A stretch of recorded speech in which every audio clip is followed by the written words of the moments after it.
Good afternoon, traders. This is Christian Farmer at Tribeca Trade Group, and this is your end of day market and stock recap for Tuesday, the 16th of April. Risk disclaimer in front of you. Everything that we're going through is for information purposes only, not giving out any advice or recommendations. Everything that we're going through is for information purposes only. Please read the full risk disclaimer right there. Also, if you like the analysis that you get in this video, here's where you can become a member of Tribeca Trade Group, tribecatradegroup.com. As always, I go through the indicator that I use, which is the MarketWebs volume at price. I think it's the best volume at price indicator out there. Why do I think that? Because there's no intervention on your side, right? There's you don't have to anchor to anything like an anchored VWAP, right? You don't have to pick the next low or whatever. All of this is done. Volume at price indicator is done for you, where you can basically see when something is trading inside a range or breaking out or breaking down. Good time to kind of go over that at this point. Obviously what we've seen when we look at the S&P chart, which is the first thing that we'll do here, is we will notice that, we were in this uptrend channel for quite a bit of time. We spent about a week and a half of breaking inside the value area, which was kind of warning number one, right? And then just recently we have broken down into or below the value area, as well as the 50-day moving average in the S&P. And today, we got a little bit of an oversold rating or reading, I would say, on the McClellan oscillator. The NYMO reached a negative 100, which came off of yesterday's close. Today, really not that much price. Well, I would say not an overall price movement for the day, but a pretty whippy trading session. Note that blue line being taken out. That's what's called a virgin point of control. Why is that? You're going to hear me say that a lot in today's video. Which, by the way, will be probably the last of the week publicly until Friday. Again, you can receive the rest of the days. We do an end of day recap. We do a pre-market commentary every day where I try to go over some trade ideas, which we did this morning in SMCI. Get to that chart in a minute, but you're going to hear me talk about virgin point of control quite a bit. So why are these blue lines important?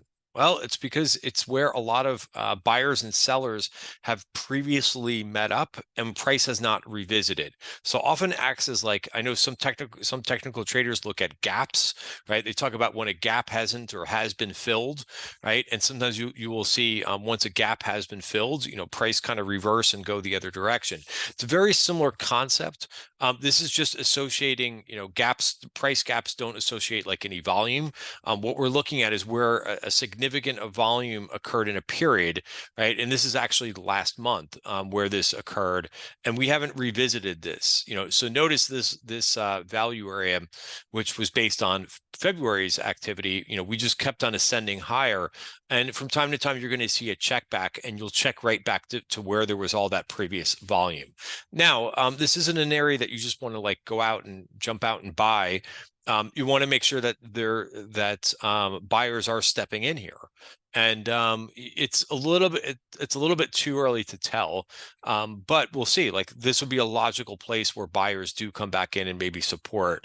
Now, I would keep in mind as I just finished with this chart here, is that if this does not hold, then of course, if we look at the 1 hour chart, there's also a virgin point of control on the 1 hour time frame that's not far behind. That's at 572. Again, these are I put both of these levels to watch in my morning note. If we break this range, then I would watch to see if we can find some support at 5072. They're really close levels. That's why I wouldn't be surprised if that also gets taken out, but it's not mandatory that it does. Now, if buyers do kind of step in over the next couple of days, then what I would be watching is overhead supply, right? So even if we do here in this sense, like come right back, I would watch to see what we do at 51.57, right? That may be a place, if you are buying the dip here, that you might want to lighten up into, right? Because that'll be a retest of this breakout area. All right, so that's just something that I wanted to go through really quickly.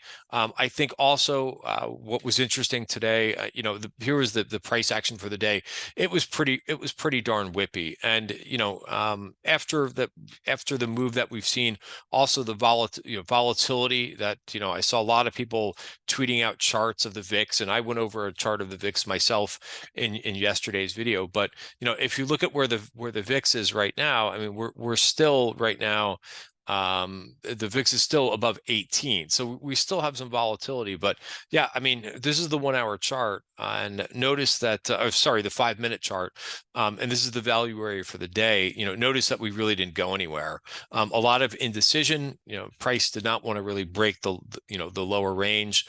Powell got on and spoke and said some things that I thought were pretty obvious, but you hear, he says inflation or whatever, key word, and the algos do kind of take note and push things around a little bit. And I think this was in here. And but yeah, I mean, it looked, oh sorry, this was this candle, right? And here's also where we started to kind of rally, and the market's just not ready to do that yet. There's still, I guess, a lot of sellers that are still in this market, right? When you start to see the market push higher like this, and it slapped right back down, this tells you that there's a lot of sellers still present in this market. So that requires patience.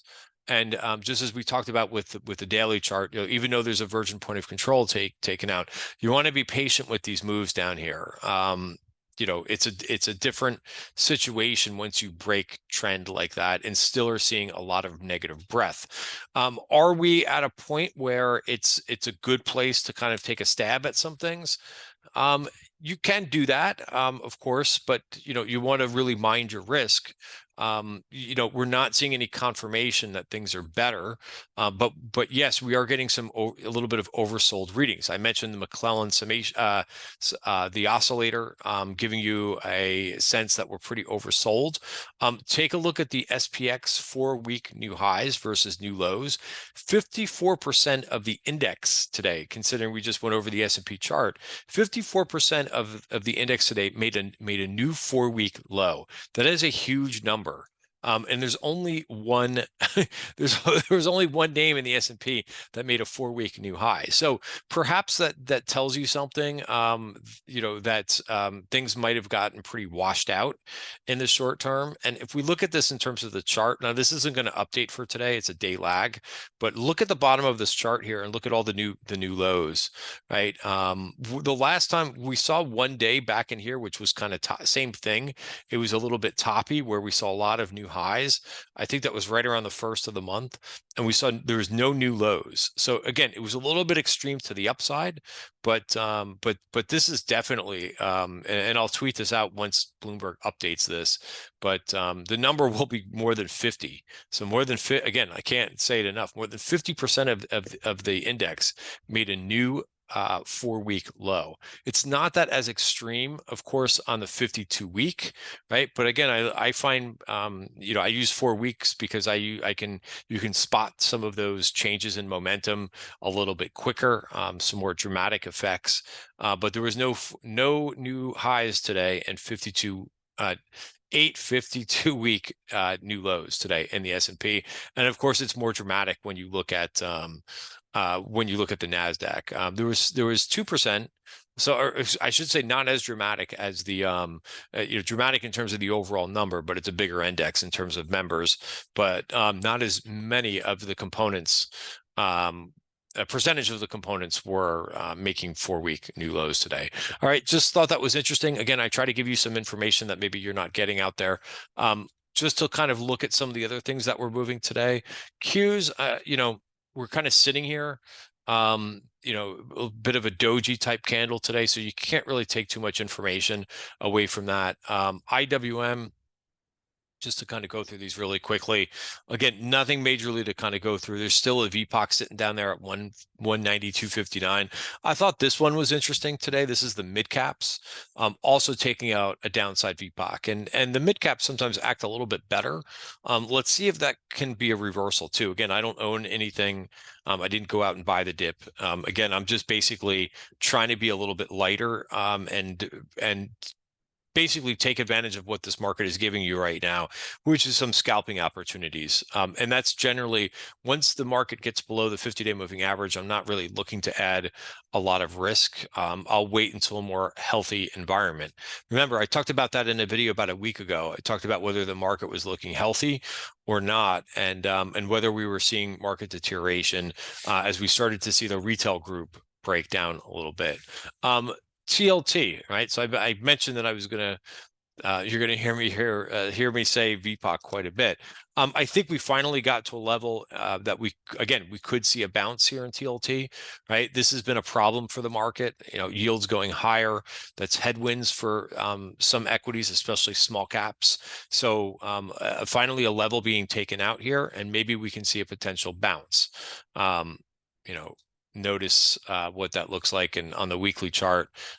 Here's a good example of where a couple of VPOCs, right, took this one out, nice bounce. But again, look at how far. It doesn't mean that that's the bottom, right? And notice that this went right down to the next virgin point of control, right? And these are originating from pretty far back, right? And again, these are automatically drawn, nothing that you have to anchor or be subjective in terms of like, oh, I'm going to go to this low, I'm going to go to that low. No, you don't have to do any of that nonsense. And then for the year, this was the VPOC that was taken out down here. So we don't have one here on the weekly because this one was taken out, but we do have that one on the daily. So again, we'll have to see if that also acts as a reversal point. All right. So those are the main things that I basically wanted to cover. In terms of relative strength, we're seeing we saw some semi call buying. I think that was I have the strike. Let's see if I have it here. I think it was the June 225 calls that went up. So again, they continue to kind of buy the dip in the semi names. There are names that are going to be reporting earnings, like ASML is going to report earnings tomorrow. This is not a bad spot, and I actually bought a little bit of calls here just as kind of taking a flyer, but it is not broken down.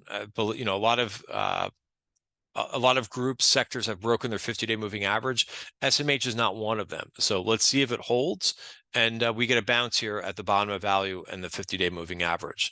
All right. The name of the name of the day in this group and AI names was SMCI today. Loop Capital, I think they put a $1,500 price target on the stock this morning. So that's where I gravitated towards, and I made some money scalping some trade on this one. But this is nice move back above. Speaking of 50-day moving average, nice move back above the 50-day moving average, and let's see if this could do something here.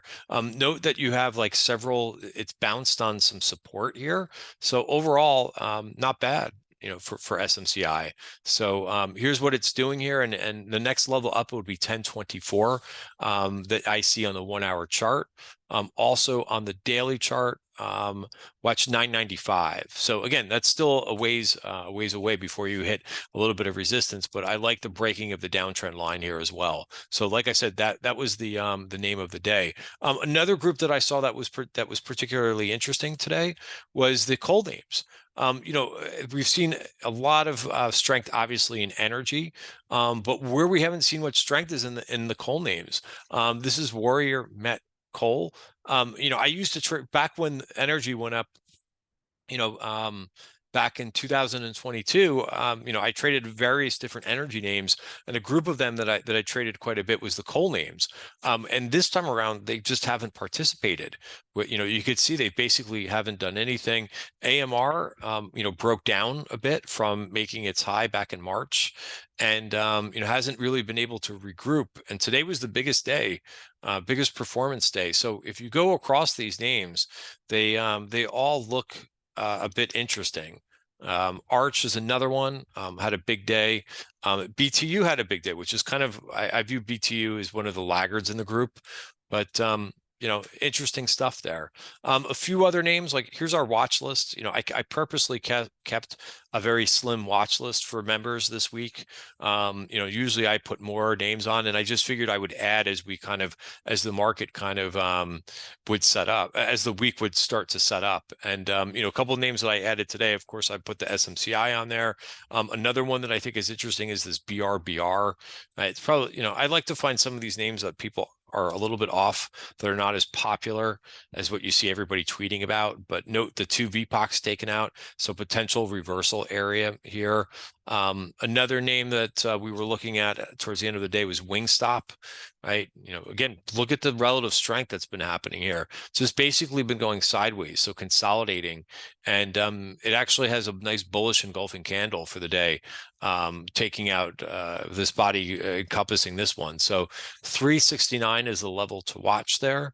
A few other names too. Oscar, right, kind of helped by UNH. We had a nice earnings trade on for UNH today, that worked out well. But Oscar broke back above the value area. It was trying to do this the last couple days, and a nice move here back above the April value area. And VPOC up there is up at 1691. That's about 7.8% from where it closed. Not bad there. I mentioned UNH. Just review this chart really quickly. Notice where this thing stopped for the day. Very close to the bottom of its value area, but again, real nice like oversold pop, and you know, made some money on a long earnings trade. I think that's basically it from the watch list. And there is Wing that's on our watch list. Also Elf, right? Been pretty beaten up. You know, trying to basically put in a little bit of a double bottom. Again, there's a VPOC lingering in here, so I would, you know, be cognizant of that 5-period moving average, and then also easier to kind of watch on the 1-hour chart. Watch to see if it could stay above 164. Bullish 80% rule is in effect as long as it stays above that 164, and can possibly see a move up to that 169 level by the end of the week. All right, guys, that is it for the recap. Have a great night, everybody. And last public video till the end of the week. Have a great night, everybody. See you tomorrow.